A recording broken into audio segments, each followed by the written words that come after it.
off the meeting. Welcome everybody to the joint meeting for the Rules and Open Government Committee and Committee of the Whole. And can we have a roll call, please? Arenas? Here. Cohen? Here. Davis? Here. Perales? Here. Jones? Present. Thank you. All right, we're going to start out by reviewing the agenda for October 25th, 2022.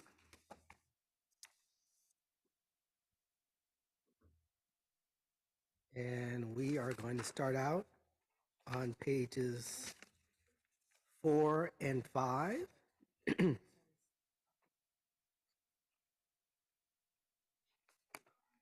6 and 7.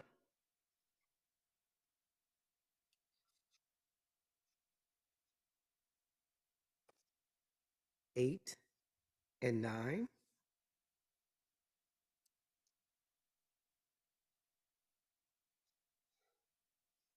10 and 11.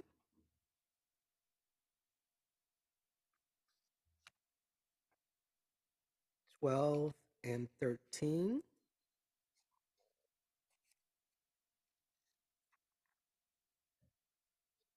14 and 15.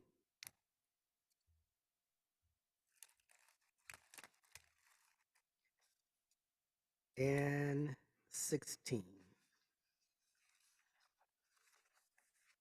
And when there's a motion, there's also an add sheet too. So we're going to go to public comments. Blair Beekman?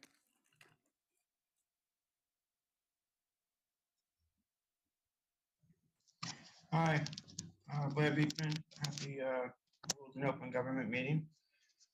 One of our, I'll just continue. I want to speak on 3 items today. One is on the continuation of hybrid meetings, Vision Zero issues around King Road and solar storage things.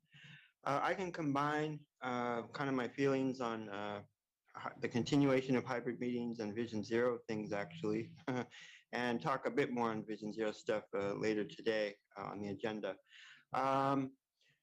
Good luck with the hybrid meeting process. I'm going to try to make it a point that I hope, the process can be accessible to people. That's the whole point of it. And with that, you've developed some new cameras within council chambers. If people want to ask about those cameras, I hope it can be easy to explain to people what is actually involved in the cameras and what are its practices. And it's learning that process and sharing that openly. That's how you build community trust, and people will want to, in understanding how it works, will then want to return to the meeting process and not feel fearful and intimidated, because it is fearful, intimidating. And along with the, hybrid meeting Zoom process, the data collection involved, how you can talk to community about that, and the YouTube process. It's important to learn how to do that. Good luck in those efforts from all of us. And just with the solar and storage issues next week, just an incredible thank you for this sort of work. And as always, be considering worker rights issues in the future of these good solar practices. Thank you.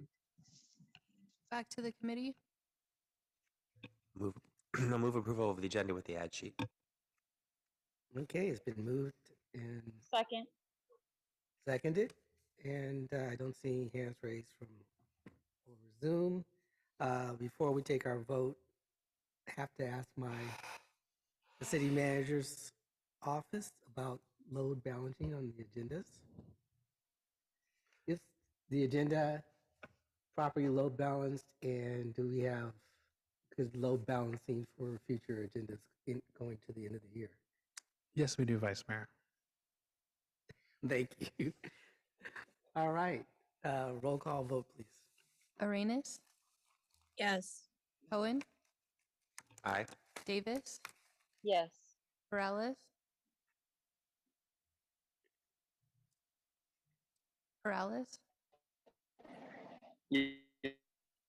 Jones? Aye. Thank you. All right. Yes. Corrales is yes. Thank you. All right, on to the agenda for Tuesday, November 1st.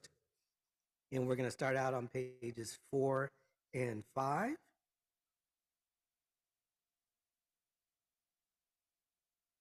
Six and 7.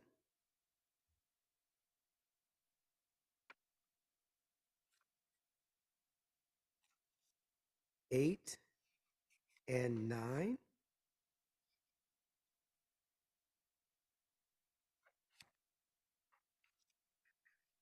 10 and 11.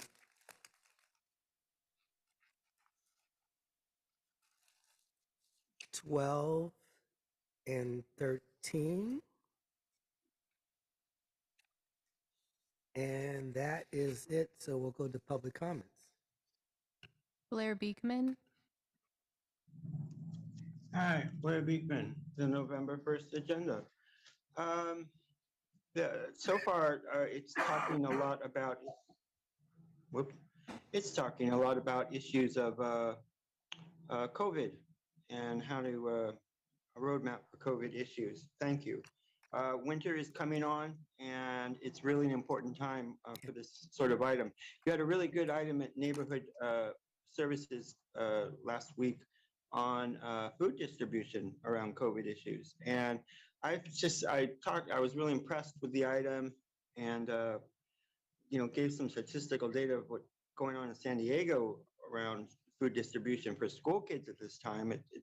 About 70% of their school kids are receiving lunchtime aid, food aid, which is a lot. And so I just wanted to comment on it and note it. And with that said, just that you will be talking about what we can be expecting at this fall and winter with COVID. Sorry, I didn't mention that before.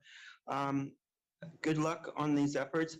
I know state of California, Governor Newsom's office has declared next February, that they're going to consider ending the state of emergency ideas, I think, in some form. And so February is a big month that we're going to, dwindle down our COVID emergency protection services things. But we've got a fall and winter to go. So good luck how you can talk about these issues this fall, even though numbers may be dwindling, it's going to be around, and just what we can do to prepare. Just thank you that for the November 1st agenda. Back to the committee. Thank you. Entertain a motion for that agenda. Move approval. Second. All right, it's been moved and seconded. Roll call, please. Arenas, Yes. Cohen, Aye. Davis, Yes. Corrales, Yes. Jones. Aye. Thank you. Okay, on to the consent calendar. Take public comments. There are no hands raised. All right, we'll close public comments and bring it back to the committee. I'll entertain a motion. I'll move approval of consent. Second. All right, it's been moved and seconded. Can we have a roll call, please? Arenas, Yes. Cohen, Aye. Davis, Yes. Corrales, Yes. Jones. Aye. Thank you. Okay, next item is the cannabis business ordinance revisions, and Lee from Wilcox from the city manager's office will speak to that item. Thank you, Vice Mayor. Lee Wilcox, Assistant City Manager. Item 1C on today's agenda, the cannabis business ordinance revisions, is referred directly to the City Council for November 1st, 2022 council meeting. There's been an inadvertent Brown Act violation due to a communication about this item between a majority of the Rules Committee's members outside of this meeting. Therefore, there can be no discussion, presentation, public comment, or discussion on recommendations from the Rules Committee on this particular item. If you are in attendance and wishing to speak on this item, please note that there will be no public comment at the end of the item, and as of now, staff will return on November 1st to the full council for this item. Thank you. Next item is safe routes to school, and we'll take a public comment on this item. Blair Beekman. Hi, I kind of wanted to offer public comment on the last item that the public's being hurt from a mistake on the previous item. I find that questionable how the Brown Act works that way. For this item, boy, you guys are really, you're trying to address, we had a really serious issues of, I got no timer on my end. Oh, there it is. Okay, thank you. I'm at 1:38. Thank you. You guys are trying to handle this very maturely. Thank you. Interestingly, there were 4 deaths, pedestrian deaths last week, and I worried a lot. And you trying to address this issue by working through the school systems. And you in your memo you want to work proactively and holistically, you say. So thank you for that. It's important, and I think we can address this issue. And when you do, I really hope what proactively and holistically can mean is how can you also talk about the open public policies and accountability and minimal use practices and responsible practices with the surveillance technology and data collection tech that you're going to place in the area. Because there's already a ton of data collection and surveillance tech around our schools, around most of our neighborhoods with streetlights and other issues. We really have to learn to question that better. And we really have to be starting to consider the concepts that minimal use of technology can accomplish much of the same as just an oversaturation of tech in an area. And tech just for its own sake is not really worth it. Now, if we start explaining this to our kids and open public policy ideas and the importance of its accountability, that's teaching our children a holistic future. And I think it's vitally important to do that. Thank you. Paul Soto.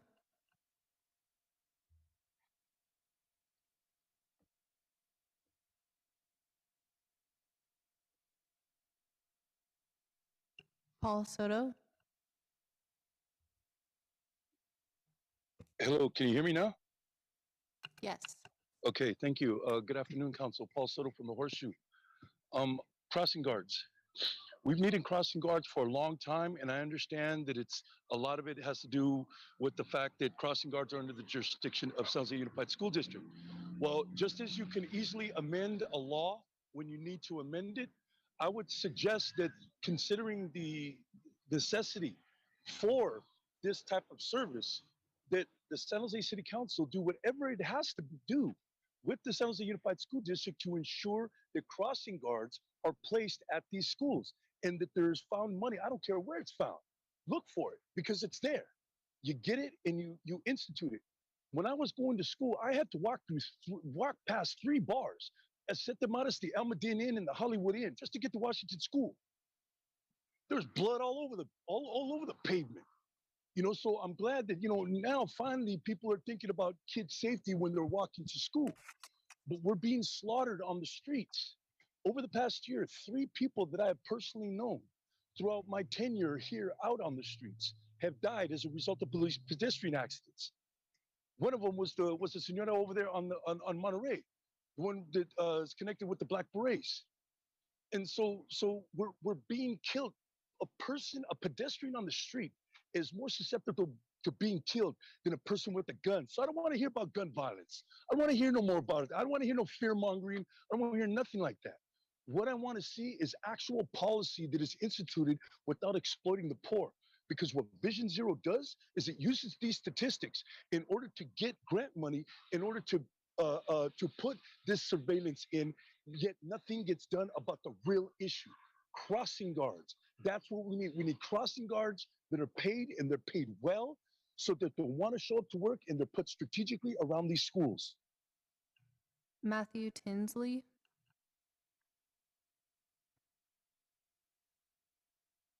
Vice Mayor Jones, council members and staff, my name is Matthew Tinsley, and I'm speaking on behalf of Dr. Marianne Dewan, the County Superintendent of Schools.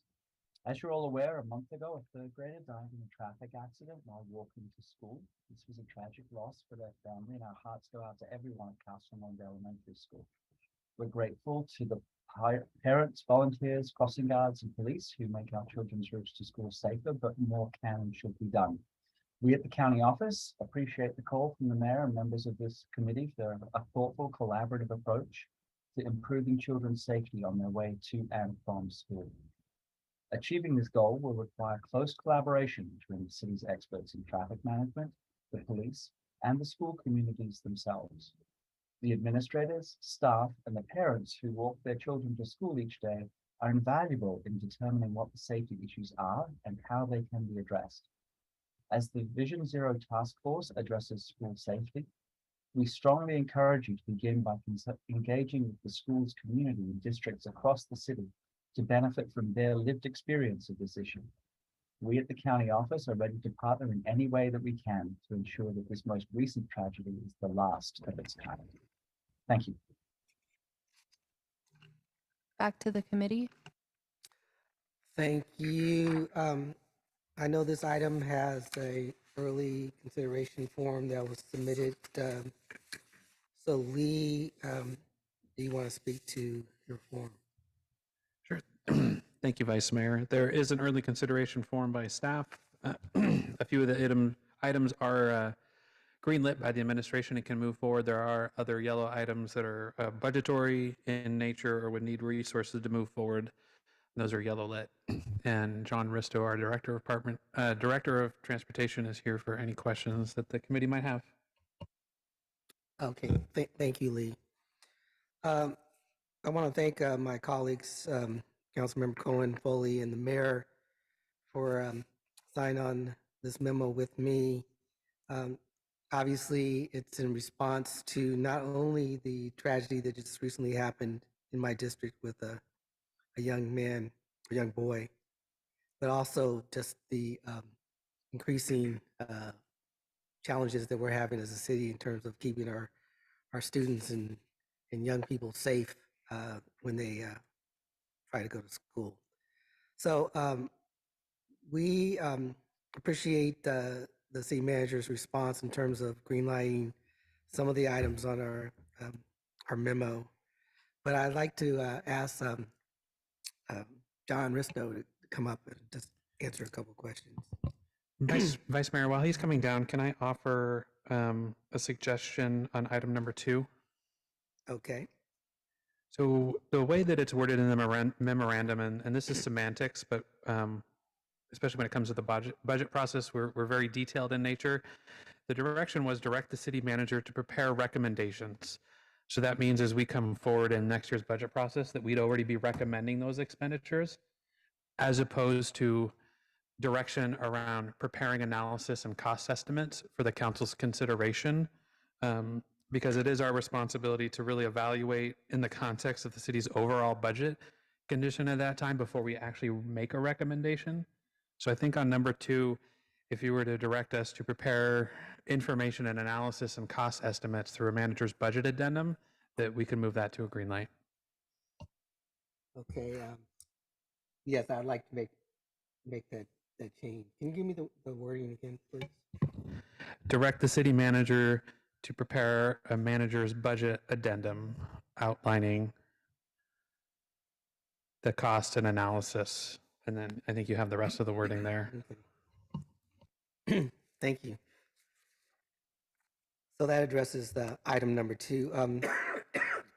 John, in our memo on 1C, provide quantitative and qualitative metrics that measure the success of the program.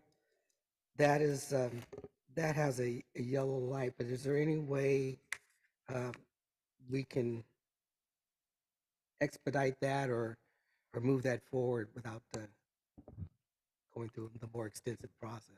Vice Mayor and Committee, John Risso, Director of Transportation. So let me start with is it 1C, the first yellow light item that you're referring to? With Yes. Yeah. So for us to be able to undertake this effort, it will take some new resources because it will require us to do some data gathering, analysis, working with school district and police department to coordinate on whatever it is that we're going to want to implement out there.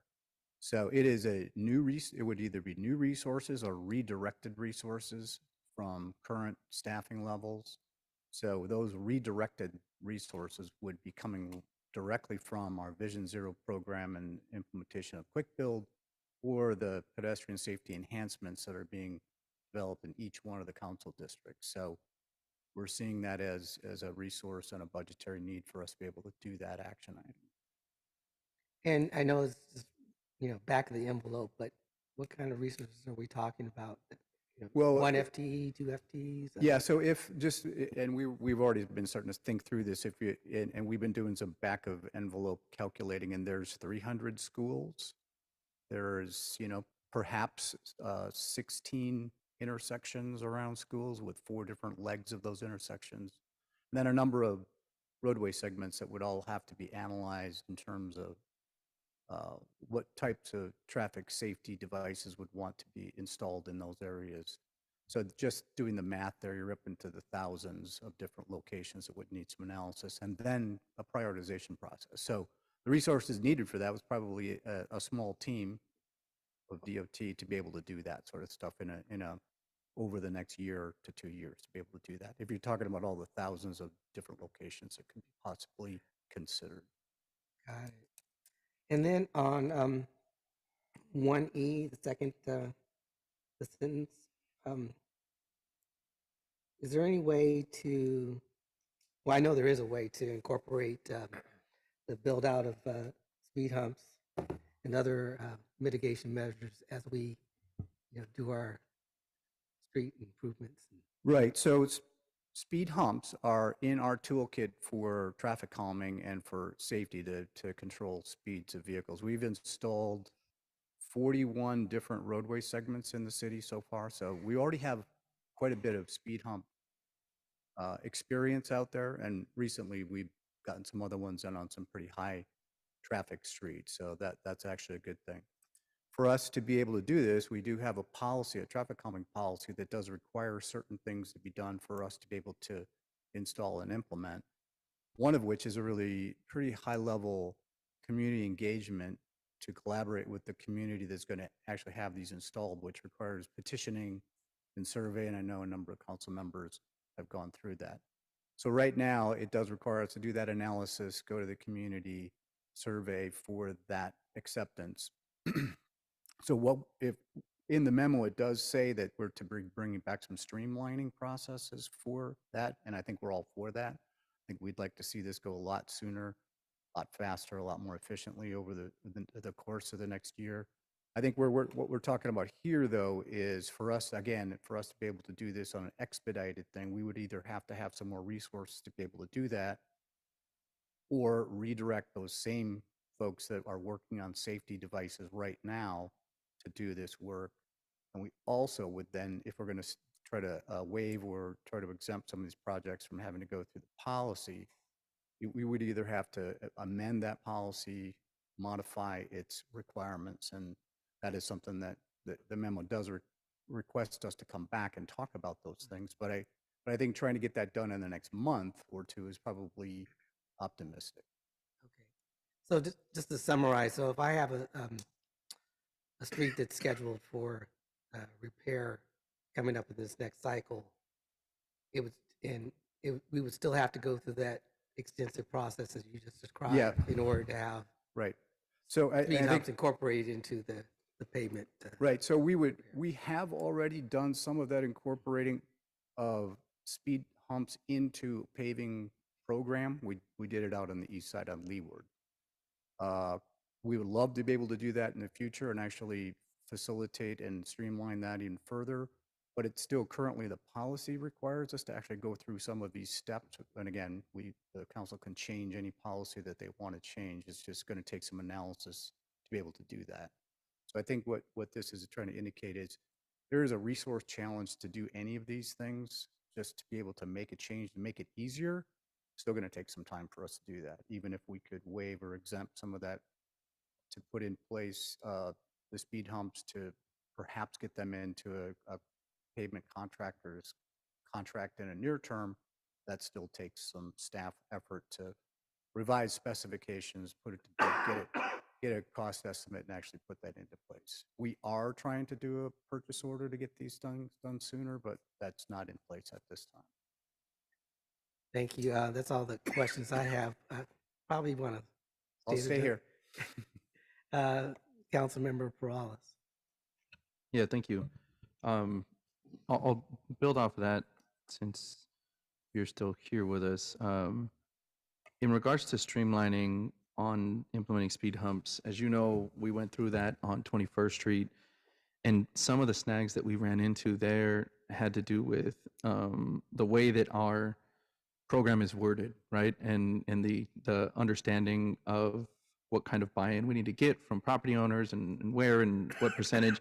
And I know we kind of built through that as we were going through some of those challenges and tried to understand the policy a little better. Did it get updated, or at least is being utilized a little differently? And can that be permanent, right? Can we actually maybe solidify the language so that it does make it a little bit more streamlined in the future? Councilmember, yeah, you are remembering what we did on 21st Street, North 21st Street between Julian and Taylor. Those speed humps are implemented and working just fine.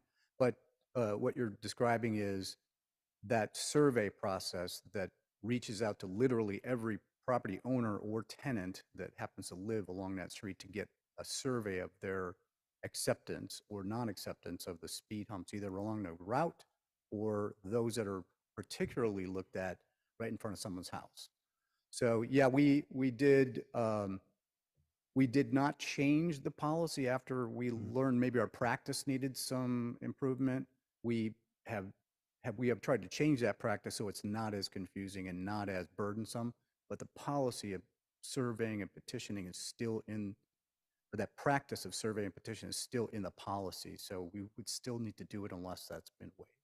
I Or think the that's policy fine. changed. I think that part of the policy is fine. I think it was more the actual implementation of it, right? And how we were interpreting, for instance, a non-response, right? A non-responsive homeowner or property owner, right? We kept And- it and- in the scoring, and yeah, so the practice we've tried to improve on, and thank you and your team for helping us through that.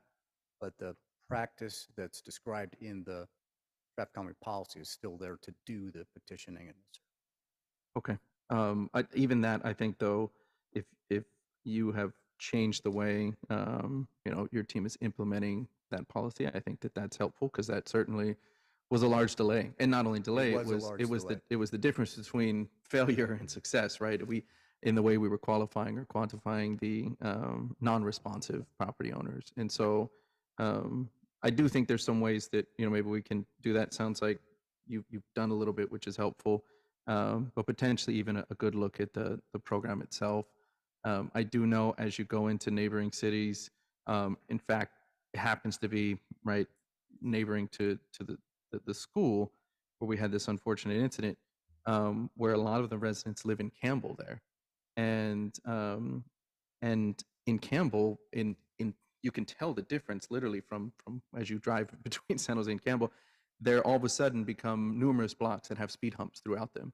And I know this because that's where my parents live, and so I drive the area very frequently.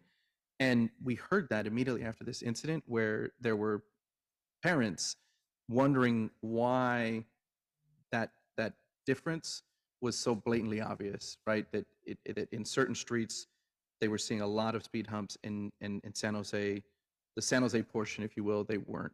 And I do know over the years it has been a little bit more challenging to get speed humps. When I first took office, it was almost something we didn't touch, namely because of the fire department's response on how and what type of speed humps would be implemented, right? Would it slow down their response times?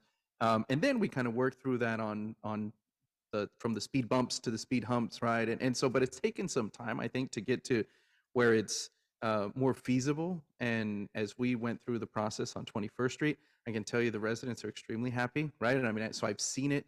It took way longer than I we know hoped. one that is. very Yes, happy. yes, I know one that is too. And so I think that I too would like to see that happen in much quicker time frame, recognizing that it's still going to take the staff time, right, to go out and petition. All of that's still going to take some time. But before and when I took office, it seemed nearly impossible to get to get these speed bumps / now speed humps. And so I too would encourage the work that could be done to try to make that easier next year. Yeah, and I just to assure Councilmember Perales and the rest of the council and the mayor, speed humps are definitely at the top of our list for speed control in neighborhoods. As I mentioned a little earlier in my response to one of the questions, we have 41 segments in the city that we've implemented speed humps on. So that's not insignificant.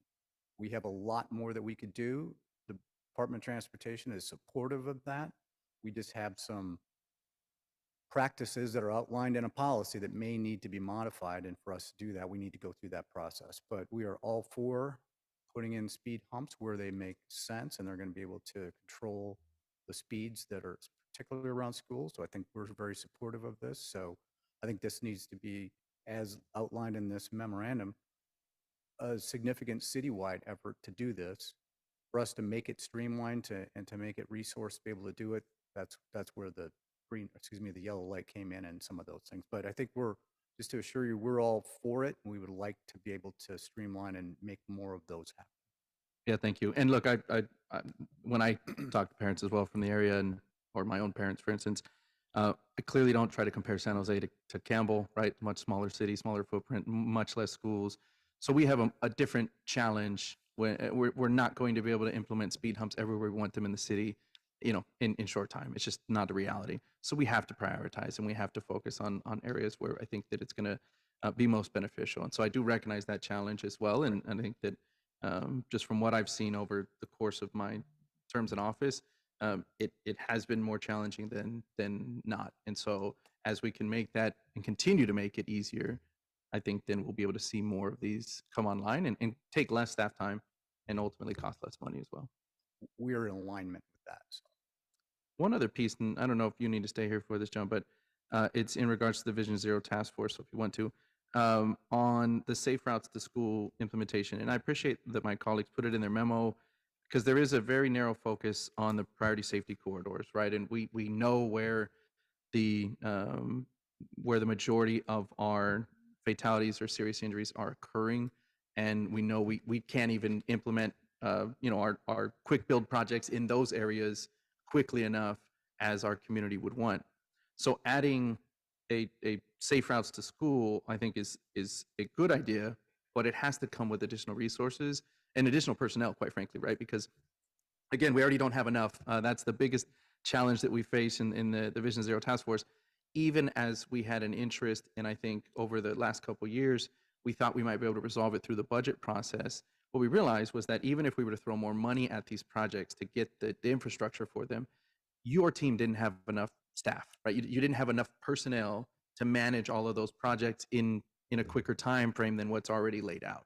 And so if we were to add additional work to that and have additional, say, quick builds or traffic calming projects, I think that's really at the end of the day what we would need. We would need not only money to do the projects, but you would need money, personnel to be able to lead on that effort. So I'm completely supportive of it, but I just think that that's the reality that we face with the budget to come next year.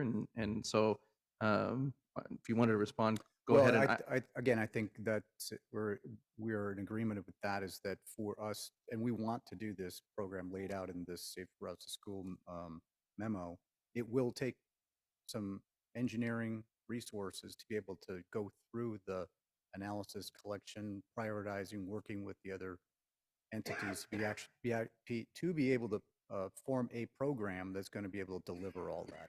All of that is resources, both the front end with analysis as well as the delivering physical improvements into the streets. So it is a resource challenge. We're ready to do it. I think it's a good idea. We'd like to do it, but it'll take another team. I think I mentioned before that the same team that is working on quick build for Vision Zero and the pedestrian safety enhancements, each one of the council districts is essentially doing the same thing that this team would be. So we do need some more people to be able to get all of it done, unless we just redirect and something will be delayed. Yeah, and I obviously that's in line with where the early consideration memo was at, and so that's again, it's not a surprise to me because that's something we are discussing in Vision Zero, left and right, and so we constantly trying to find ways where we can get more of these priority safety corridors, covered with either quick build projects or other traffic calming investments. The one thing I would say that I do think we need to consider, and I like the idea of this safe routes to school coming to the Vision Zero task force. I think that as we started up the task force a couple years ago, much like other task forces, um, there was not an idea of where the end was in sight. Was it going to be a year, right? Was it going to be 2 years? I think that this may be something that the council should consider making more permanent. And then, as suggested in the memo from my colleagues, having subcommittees out of it, because today we don't. It's the task force, right, meeting on a more regular basis. It's a fairly large body. When you look at other task forces like the Mayor's Game Prevention Task Force, the real meat and potatoes of the work gets done down in committees or subcommittees, and where you can break out particular individuals, because at times I think at the Vision Zero task force, especially with, say, for instance, this safe routes to school, we may not need everybody that is in that room or that meeting to be a participant in a real specific discussion on the safe routes to schools. And I think in order to really make it functional, this is for the council, should consider a more permanent body, a more permanent Vision Zero task force, or however we may want to consider it, as if it's a more a committee through the council, like we've seen with the a couple committees that have been created since I've joined the council, and really embody that work now, recognizing that it's not going to be something that's going to be resolved quickly, and that it's going to take years worth of investment, and then maybe we can talk about some subcommittee work and other things. So I was already going to suggest that to the Vision Zero task force in our final meeting of the year, as we pass the baton between myself and Councilmember Foley, that sort of what the future of the task force should look like. And so I think that where you're already going is pointing to where the task force should likely go anyways, and start to incorporate some more of an understanding and a bigger picture on traffic safety in other areas besides just our priority safety corridors that we may want to have a focus on. And the last piece is the crossing guard piece. I think that, and I don't know, do you have the tally? I know I was speaking to members from our police department in regards to the vacancies that we have there. And so, Unfortunately, I don't have that information, but I believe we might have someone in the police department here to answer. a couple fine sergeants over here. My academy mate, Sergeant Tom Mueller, how are you doing? I hope I can answer your questions with the stats I was provided. Yeah, I was curious in regards to the crossing guard program. I wasn't aware prior to us discussing it what the vacancies look like, and what, so I like the recommendation from my colleagues, but I wanted to see if you can describe the scope of the challenge that we have there. So this is Michelle Bart's program. She's not here. She's program manager. I have discussed it with her, and I do have some facts. Hopefully I can get you the answers you want. Basically, there's allocated 262 crossing guards on a permanent ongoing basis. As of October 11th, we have 183 crossing guards that are actually positions that are filled.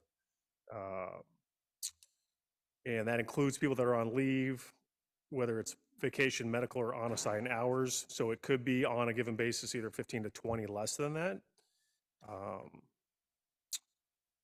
There are 121 intersections throughout the city that are currently assigned to have crossing guards.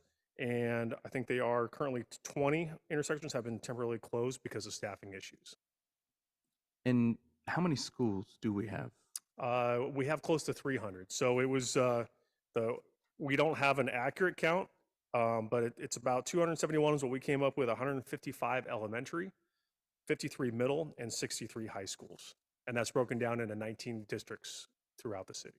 Okay, and like John was saying earlier, you could gauge, at least say your school's surrounded, right, by 4 streets, maybe not all, but in essence, there's a lot more than just 1 or 2 intersections that you may want a crossing guard. That's correct. And so if we could, multiply that, by 4 at its most minimum, right, we're still looking at potentially over 1,000 intersections in the city where we may want a crossing guard. And currently, you're saying we have about 120. There's 121 approved intersections throughout the city that have crossing guards, and I know it goes through a lengthy process from talking to Michelle. As far as if there's an intersection, it has to go through a survey, and then there's a number count. I don't know what that count is as to pedestrians and or traffic, and then it gets approved. And once it gets approved, then, and I think that happens in the budget process each year, it can get added. But I don't remember the exact number. I think there's a wait list currently of maybe 5 intersections that are waiting to get approved, that need to be added. But due to staffing issues, I think that's been put off. And these petitions mostly come from schools or anybody? They can come from I parents? think it or- comes from the schools, and then once the survey process is completed, and my understanding is that process takes anywhere from 3 to 6 months to have an intersection approved to be added to that list. I'm assuming that's just to qualify that, yes, a crossing guard is warranted at this intersection, right? Because of the limited number of crossing guards that we have, we don't want to just add any request to the list. We want to go put it through a bit of an analysis. Correct. And I think the current intersections also go through an annual review, and in that annual review, there is a count that occurs, and if the count is below a certain number, then that is recommended to be removed from the list to make room for another one. Okay. Okay. I think that's it for my questions in regards to the crossing guards. Thank you. Okay. And on a separate note for my colleagues, and I think any parent, you're good. I think that from what we just heard as well, right? I mean, I feel in a more perfect world, if we had an interest from a school, right, it'd be better if we were able to fill those intersections with crossing guards versus because of maybe a staffing challenge, we have to put an intersection through such a rigorous analysis and then ultimately maybe, bump somebody else off the list or whatever it may be. Especially if it sounds like we don't have a tremendous amount that are requesting at the moment, if there's maybe 5 that have been put on a backlog list. Nonetheless, I do think that ensuring that the crossing guard program is fully staffed up is something that we can do to help.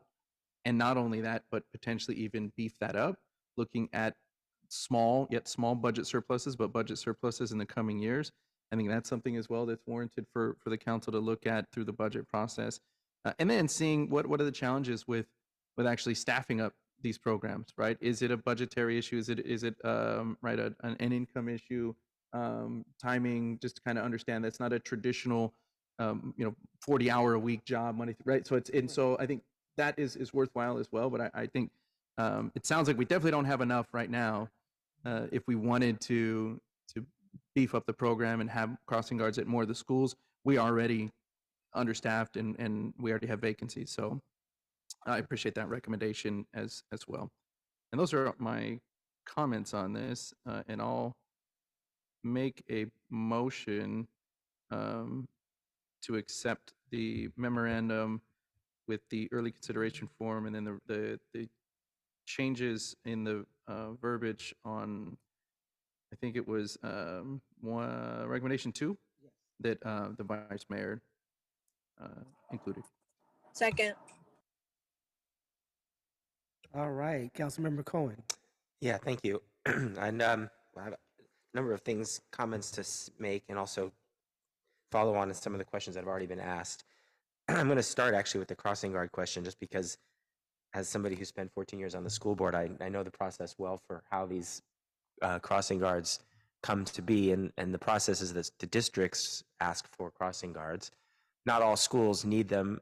Many schools are neighborhood schools, and the school districts decide that those schools are, have safer routes and also have their own staff that does crossing. So they're really many of the schools nearer to major streets or on areas that they really feel like traffic is an issue, they request them. So for example, in our district with 13 schools, there are 4, I think, that have requested crossing guards, and those positions are filled. We have a brand new campus, a K-12 campus in North San Jose that Santa Clara Unified opened up, with an elementary, middle, and high school right at the corner of Zanker and Tasman, and they are going to need crossing guards because getting kids from the big communities diagonally across the Zanker Tasman intersection without crossing guards is really an unsafe thing. And so we want to make sure that we're going to be able to fill these positions. just to be clear, I think at least what I intended in this item, and this was not necessarily to add crossing guards where we don't already have requests for them, but to figure out how to fill those vacancies. It sounds like 79 vacancies. I had heard 62 when I asked police last week, but the number somewhere between 60 and 80 vacancies. And I think I really liked the idea that we put in here of engaging school communities to find those applicants, because as Councilmember Perales said, these are not traditional jobs. These are, an hour in the morning, hour in the afternoon, 5-day a week. You're getting about 10 hours of work. So people are not, different kinds of people are applying for these jobs. But these are similar to the kinds of people who apply for noon duty jobs at school playgrounds during lunch, who care about their school community, who maybe have kids or grandkids in the school, or who had kids in the school and want to give back and make a little bit of income. And I think engaging the schools in helping recruit crossing guards will be a key. And I think that's one of the reasons we have this in here, is have the schools help us reach out to those same kinds of folks, letting them know about this opportunity to make their community safer and work as crossing guards. Really, this whole memo, I think, is about trade-offs and where we're going to focus some of our transportation infrastructure time. That's how at least I see it. And sometimes I think, by nature of the fact that we write these long memos that have a lot of stuff in them, we sometimes overthink what the requests are in the memos.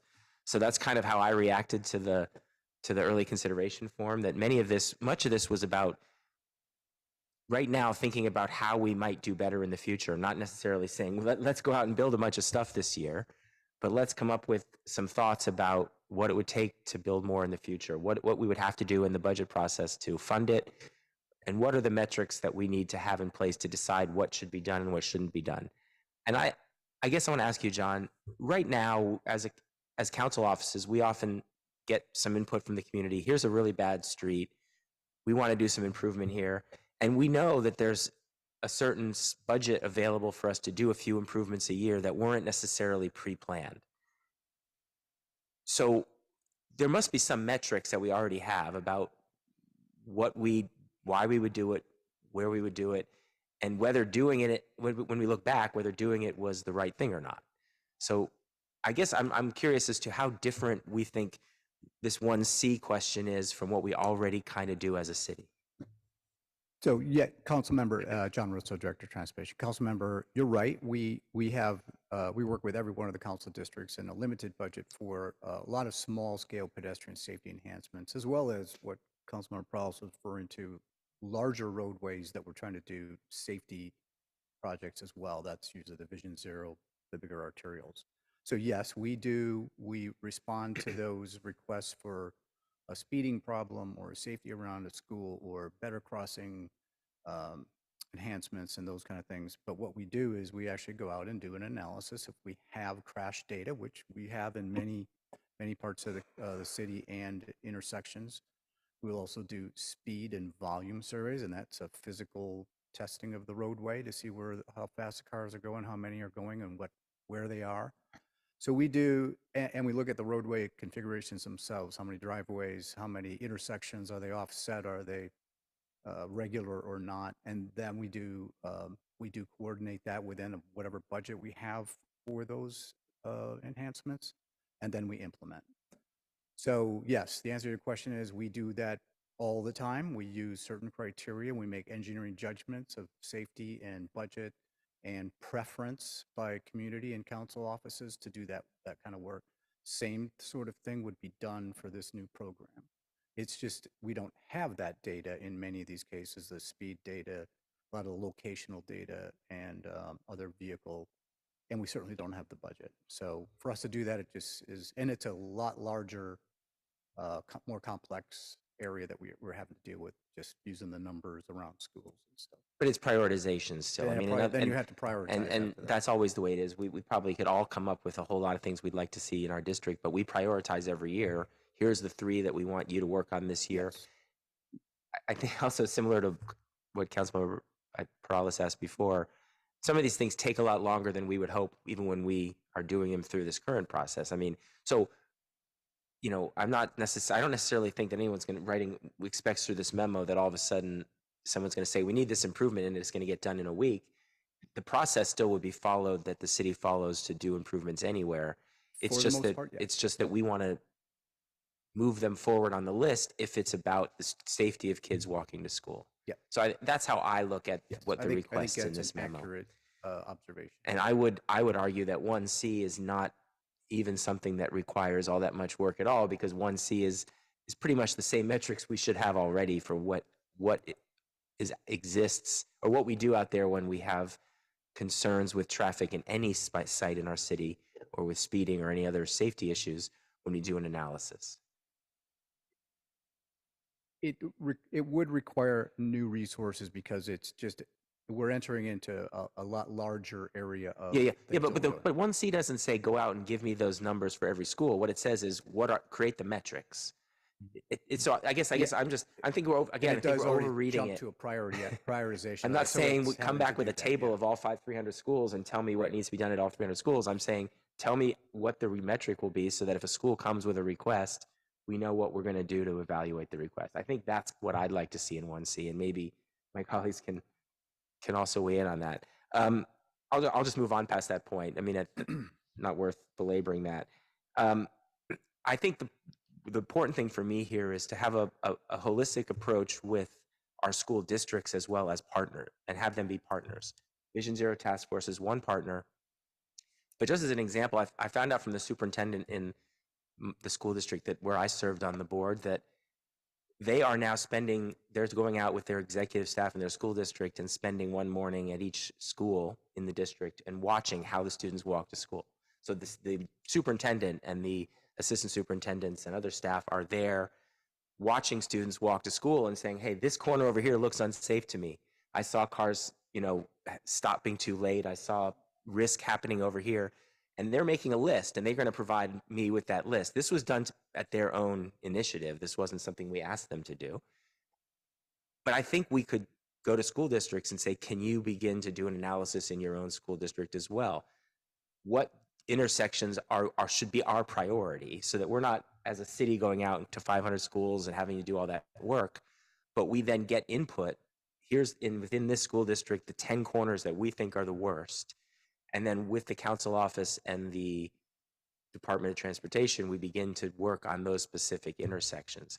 So, and I serve, I think Councilmember Foley and I serve together on the School City Collaborative that actually has its next meeting next week. I recommend that I could put on the agenda there a conversation with the county. We already heard from somebody from the county Office of Education, but with the county and with the school district superintendents who are at that meeting. Hey, can you be our eyes and ears out there to help us begin to prioritize this, so the city can build this database of what needs to be done without needing too much staff time from city to go out and actually do all those observations. And then those become the prioritized intersections that you begin the rest of your normal process to move forward. Does that seem Yeah, like? thank you. That's a great suggestion. I think that's part of what we would be doing, but I don't want to think that every school or school district is going to be able to or have the capabilities to perform those kind of things that we would probably do. Okay, So it would be lovely to have that, and I think that's what we're intending to do. Is in the memo clearly directs to coordinate with school districts and schools themselves to do that. It's just that I do think it's probably there's going to be lots of gaps in that information. Some school districts might not be as proactive as others, so we will have to fill in all of that. And we would absolutely want to coordinate and save some resources, whatever school districts can help us out with. And let's leverage the county Office of Education to go out and maybe work with the districts that are less responsive or less able to do the work themselves. And one last question for you: the conversation about speed humps. One of the things in here was the idea that coordinating speed hump development with paving makes sense and it streamlines. But is that true?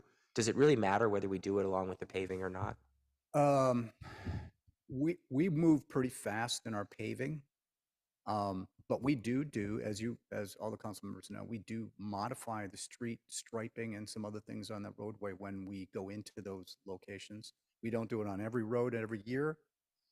These are a little bit more significant because of that community engagement petitioning process. So we were able to do it on one of them because the petitioning had already concluded. Our paving project was coming through shortly thereafter, and we were able to do that. Matching those things up like that is not going to be perfect all the time, but where we can do any of those kind of roadway modifications with the paving job, we try to do it but we also don't want to slow down an entire paving program for projects. So we really coordinate up front which ones we think we can make modifications to. So for a coordinated speed hump program, we would have to get through quite a bit of petitioning, community engagement, be able to do that. Now, if we streamline some of that with what Councilmember Perales was suggesting, maybe those come together better. But it's really just trying to match things up. You don't want to slow down an entire program. You can come in afterwards and add speed humps. It's not that difficult to do, but we always try to coordinate where we can. Is it the same contractor usually who does both work, all that work? It is paving contractors, or we have done many of these that I've mentioned, the 41. We've done many of those with our in-house pavement crew that does potholes and things like that. So we've got that capability to do it in-house too. And I think this item in here again, I think what it's recommending first is simply making recommendations on what it would take to streamline the process. And then secondly, I think there was just a little bit of this idea of evaluating opportunities to leverage the pavement program, at least having a forward look early at what streets are being paved next year. I mean, we're at the end of this year's process already, so what's coming next year? And saying, well, which ones of these are around schools, and maybe we ought to put a little bit of effort into those right now because they are already on the schedule. I think that's kind of would be helpful and might be something that can be managed under. That is I believe that's really the underlying intent of much of this is let's see what we can get done, prioritizing whatever we do around schools. Okay. All right. Well, thank you for answering the questions. And I just wanted to make sure that at least my intent is clear, but I think many of us working through the groups that we're involved with can engage school districts in helping in this process. And then as council offices, we have to be willing to prioritize some of these projects near schools as well. One of the projects that we put on the list this past year was a crosswalk in front of Morrill Middle School along a main road right along Morrill, where people just aren't stopping because it's one of the old crosswalks. People can't see the lights. I went out and tried it, and cars just went through when I pushed the button. We got it on the list. We know it's still going to take 6 months to 8 months before it gets done, but we moved it up. We prioritized it as a council office because it's near a school. I would hope that we all as council offices can say, when we do these extra projects, we're going to have to we should probably let schools cut in line when there are important transportation improvements that need to keep those intersections safe. So I'll leave it at that, and happy that I worked with my colleagues, Vice Mayor and the Mayor and Councilmember Foley on this memo, and appreciate support. Thank you. I don't see any other hands raised, so we have a motion and a second. Can we have a roll call vote, please? Arenas, Yes. Cohen, Aye. Davis,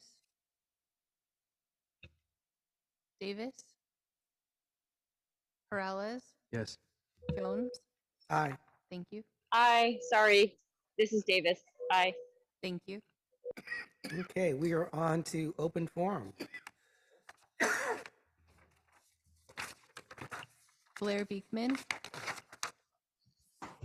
Hi, Blair Beekman here. Interesting meeting today. Thank you. I hope the future of streamlining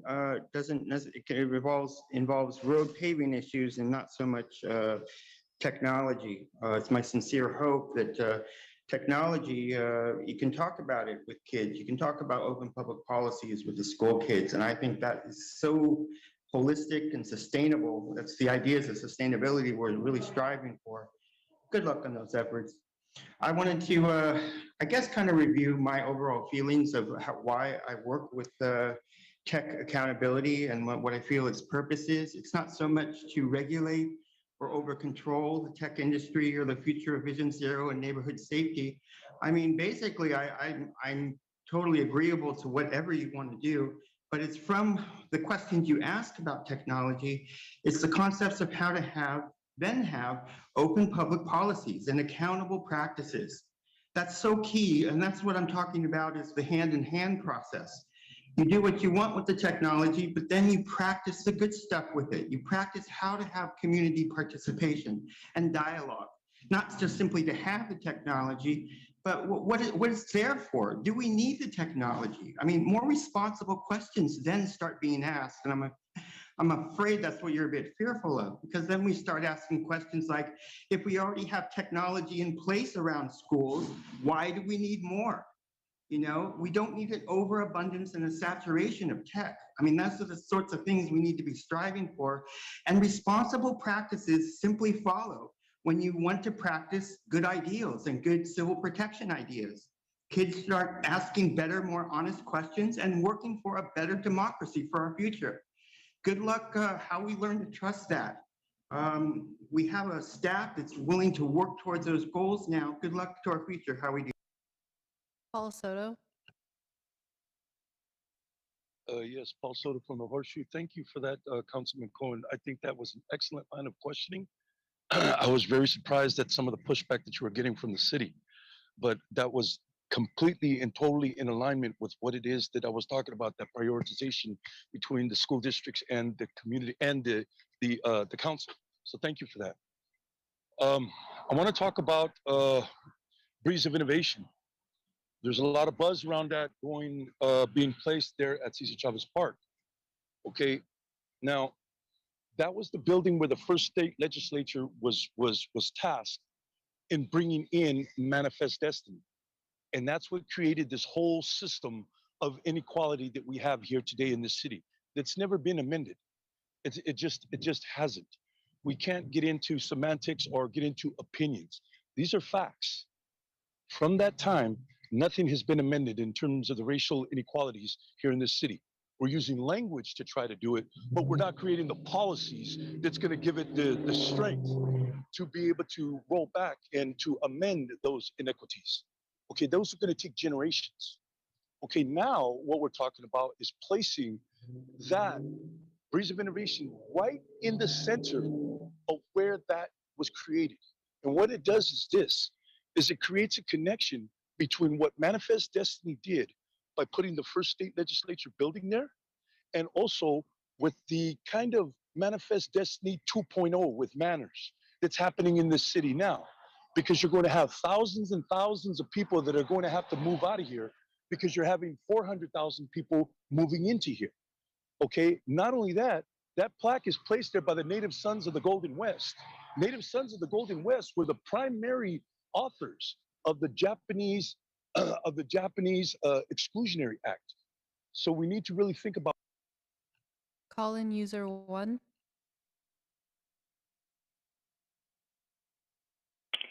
Hi, Martha O'Connell. Thank you very much for your vote last night on giving the mobile home park designation to all the parks in San Jose. I need to tell you that I'm really upset with the current mayor. In 2014, I spent nearly every single weekend at his campaign office laying on a mattress because I had hurt my back with a telephone on my stomach, calling thousands and thousands of mobile home park residents and encouraging them to vote for Sam Liccardo. This was based on personal conversations he had with me committing to protect keeping the parks open. Every time we discuss the mobile home park designation, which hopefully is once and for all been settled, Sam brings up the closure ordinance, and that's really upsetting. That is the incorrect focus. I'm not concerned with that. I'm concerned with keeping the parks open. And there was a recent article that was sent to me that talked about the bulldozers knocking down manufactured homes at Winchester Ranch. So I don't want to be standing there watching the bulldozers knock down my home and have Sam tell me how great it is that we have a conversion ordinance and I'm going to get money for my home. So thank you very much for what you did last night, and keep your eyes on the prize, which is keeping the parks open. Thank you very much. Back to the committee. Thank you. This meeting is adjourned.